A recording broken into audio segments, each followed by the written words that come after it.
की शॉर्टेज क्यों? मोदी सरकार जवाब दो। उस टाइम नरेंद्र मोदी इजराइल से मीटिंग क्यों खेल रहे थे? एलपीजी की शॉर्टेज क्यों? मोदी सरकार जवाब दो। जाकर गले मिल रहे थे और मतलब दिखा रहे थे कि वो कितने पावरफुल लीडर है। हमारे जुमले से ये देश नहीं चलेगा।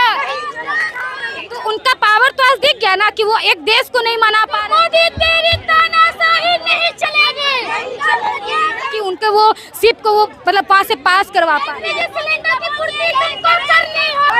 सड़क बंद करो। देश भर में लगातार बढ़ते एलपीजी सिलेंडर के दामों को लेकर कांग्रेस जो है सड़कों पर उतर गई है। उन्होंने इनकम टैक्स चौराहा पे जो है आज विरोध प्रदर्शन किया और इसे जानने का प्रयास करते हैं कि आप लोग सड़क पे क्यों उतरे? आप देखिए कि पूरे भारत में एलपीजी सिलेंडर को लेकर के हाहाकार मचा हुआ है। लोग इंडक्शन और लकड़ी के चूल्हे पर खाना बनाने के लिए आज उनको मतलब ये हो रहा है। सबसे ज़्यादा अगर इसका खामियाजा किसी को मतलब देखना पड़ रहा है तो वो है यहाँ के स्टूडेंट्स। पटना में तमाम पूरे बिहार के अलग अलग गाँव से बच्चे आकर पढ़ते थे। वो रिफिलिंग कराने के लिए यहाँ से वहाँ भटक रहे, लेकिन फिर भी उनको रिफिलिंग नहीं की जा रही है। मेस वगैरह के आश्रय अगर भी वो रहना चाहे तो आज के समय में मेस वगैरह भी बंद कर दिया गया है। कितने सारे रेस्टोरेंट्स खाना बनाना बंद कर दिए। तो ऐसे में हम मतलब बताइए कि ये सबसे ज़्यादा स्टूडेंट्स के ऊपर हमला है जो रिफिलिंग करके अपना खाना पूर्ति करते थे, लेकिन ये सरकार सिर्फ झूठे दावा कर रहे हैं। देखिए जब सड़कें सुनी हुई है, संसद आवारा हुआ है और जब ये किल्लत इतना बड़ा किल्लत है कि हमारे खाने पीने पे ये चोट है, तब हम कहेंगे कि पूरे भारत की जनता को आज सड़क पर उतरने की ज़रूरत है। जहाँ पे ऑनलाइन बुकिंग होती थी, चाहे वो दिल्ली हो, बड़े बड़े शहरों में देखिए कि किस तरह से किल्लत हो रहा है। लोग खाने के लिए तरस रहे हैं और सोचिए कि जिसके सरकार में खाने पीने के लिए हमें इतना संघर्ष करना पड़ रहा है, हम सरकार मुखिया क्यों चुनते हैं? ताकि वो अच्छे से देश को रन करे। हम ये देख रहे हैं कि ये विजन इनके पास नहीं है, विजनरी लीडर नहीं है। क्योंकि जब जनवरी में जब ये मतलब पूरे दुनिया में ये डंका पीट चुका था कि ये युद्ध होने जा रहा है, तो उस टाइम नरेंद्र मोदी इजराइल से मीटिंग क्यों खेल रहे थे? जाकर गले मिल रहे थे और मतलब दिखा रहे थे कि वो कितने पावरफुल लीडर है। तो उनका पावर तो आज दिख गया ना कि वो एक देश को नहीं मना पा रहे हैं कि उनके वो सिप को वो मतलब पास से पास करवा पाए। तो हम यही कहेंगे कि जिस ट्रम्प का नाम लेकर के ये डंका पीटते थे, वो आज ना झूठा साबित हो रहा है, वो दिख रहा है। और जो जनता जो मोदी सरकार को भी किसी समय में वोट की होगी ना, वो भी आज कह रही है कि अब मोदी की अब तानाशाही नहीं चलेगी। और देखिएगा कि इसका ना परिणाम आने वाले समय में दिखेगा। हम जिस मुखिया को चुने कि ये मुखिया हमारे देश को सही तरीके से चलाएगा, ये तो दिख रहा है कि विजनरी लीडर नहीं है और एक लीडर के अंदर विजन होना बहुत ज़रूरी है।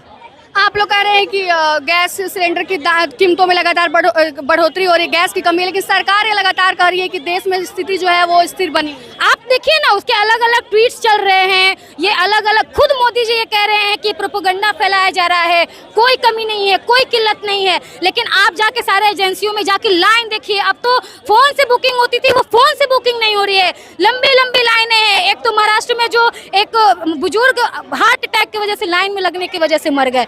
तो आप देखिए कि जो लाइन लग रही है, जो कतारें हैं, वो क्या झूठ है?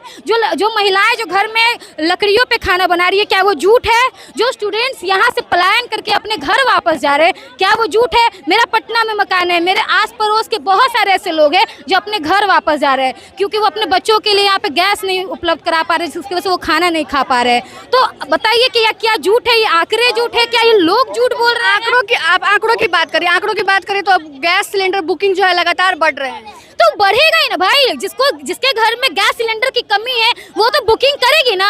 और देखिए कि किस तरह से काला बाजारी भी हो रहा है। एलपीजी सिलेंडर के नाम पे जो सिलेंडर 950 रुपये में मिलता था, अब वो 2-2 हज़ार 3-3 हज़ार में बिक रहा है। और लोग तो भुखमरी का ये हालत हो गया कि भूखे मरने की जगह पे वो भी 2,000-3 हज़ार दे के मतलब ब्लैक से सिलेंडर लेने पे मतलब क्या कीजिएगा, मजबूरी है उनकी। खाने पीने पे सरकार ने मजबूरी लगा रखी है। सरकार कह रही है कि देश में अभी सिलेंडर जो है पूरे अच्छे तरीके से है, लेकिन आप लोग प्रदर्शन कर रहे हैं। आप खुद देखिए, अगर गैस पर्याप्त एलपीजी पर्याप्त मात्रा में है तो लोग लाइन में क्यों खड़े हैं? सरकार ने कीमतें 60 रुपये क्यों बढ़ा दी हैं? और उसके बाद फिर जब आप बुकिंग करते हैं तो ये नियम पहले तो नहीं था। ये नियम क्यों बना कि 25 दिन के बाद शहरी क्षेत्रों में और 45 दिन के बाद ग्रामीण क्षेत्रों में सिलेंडर मिलेगा? मतलब ये इसलिए है ना क्योंकि क्राइसिस है। और ये क्राइसिस कोई मिडिल ईस्ट में वॉर हो रहा है उसके लिए नहीं है, ये क्राइसिस इसलिए है क्योंकि ये कम्प्लीटली मोदी मेड क्राइसिस है। हमारा 90% LPG cylinder Hormuz, straight of Hormuz के रास्ते आता है। क्या ज़रूरत थी ईरान के साथ संबंध को ख़राब करने की? हमारी विदेश नीति जो है वो कम्प्लीटली हम ईरान के साथ खड़े थे। हमारा पारंपरिक मित्र ईरान है, तो सरकार ने क्यों इजराइल के साथ जाकर के ये संदेश दिया कि हम इजराइल के साथ खड़े हैं? हमारी विदेश नीति तो इजराइल के साथ वाली नहीं है। हमारी विदेश नीति कंप्लीट हमारी विदेश नीति वसुधैव कुटुंबकम पर आधारित है। हम आक्रांताओं के साथ कभी खड़े नहीं होते। ये नेहरू के ज़माने से ये गुट निरपेक्षता की नीति रही है हमारी।